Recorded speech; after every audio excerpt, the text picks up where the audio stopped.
crois qu'à la base, je viens surtout pour Marie, parce que c'est l'aboutissement de 4 années. Enfin, ça fait 4 ans qu'elle vit pour ça.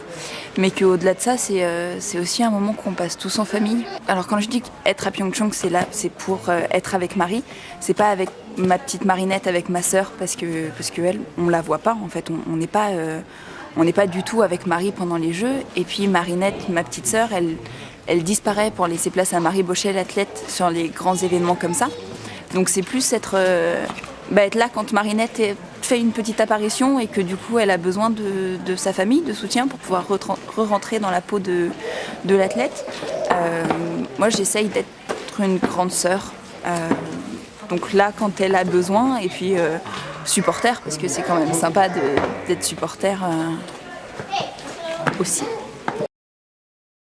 Marie a grandi très vite. Elle est rentrée en équipe de France. Enfin, elle a commencé à faire des compétitions à l'international, à partir beaucoup, à devenir très autonome autour de 13-14 ans. Au moment où moi j'étais en pleine adolescence et où en fait, il y a un moment où on a été au même niveau d'indépendance et de maturité, voire même elle était en avance sur moi. Donc dans la vie de tous les jours, non, Marie n'a pas besoin de conseils de sa grande sœur pour mener sa vie, déjà parce qu'on a des vies extrêmement différentes, donc on n'a pas, on s'en parle et on fait des petites comparaisons, mais on peut pas se donner de conseils. Donc non, j'ai pas forcément un rôle de grande sœur, sauf avec les garçons. Là, j'ai un tout petit peu d'avance. Non. De temps en temps, elle a aussi besoin de juste d'être dans un cocon et d'être avec des gens qui l'aiment en tant que Marie et pas en tant qu'athlète. Donc dans ces cas-là, ouais, je suis une grande sœur, mais pas dans la gestion de sa carrière, de sa vie, non. Elle se débrouille très bien.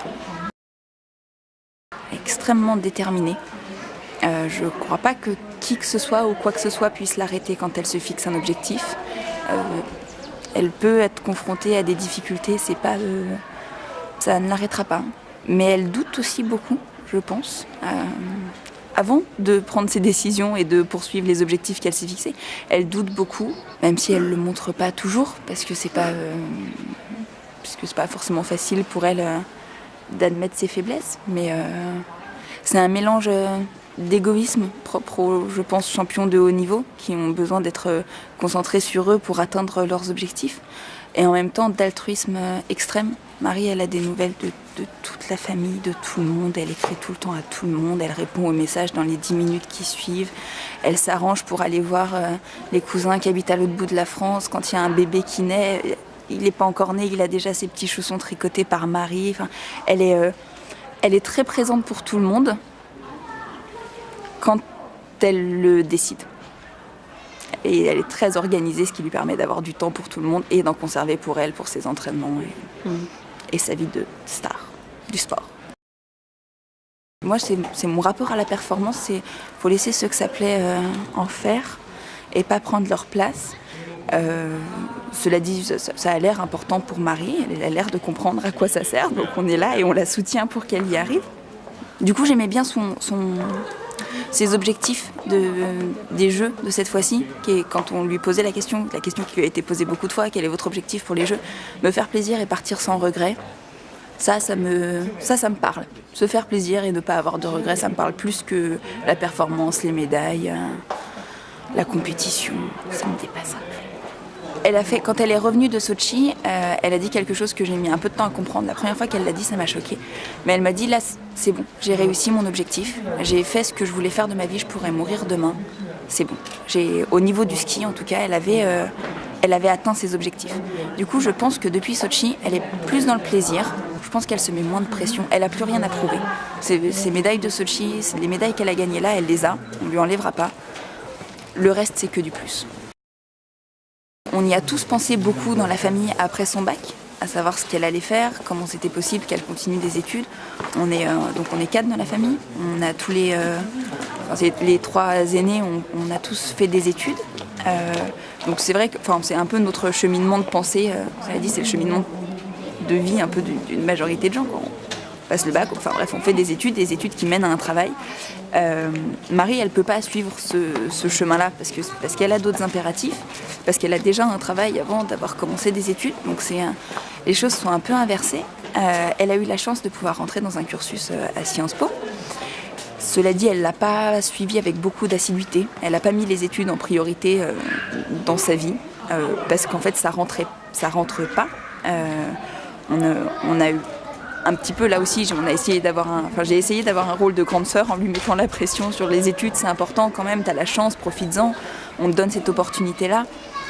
Mais en fait, avec un petit peu de recul, et je m'en suis rendu compte cette année, elle n'a pas besoin de ça. Je crois pas qu'elle ait besoin de ça. Elle apprend le sport de compétition, le sport de haut niveau comme elle en fait.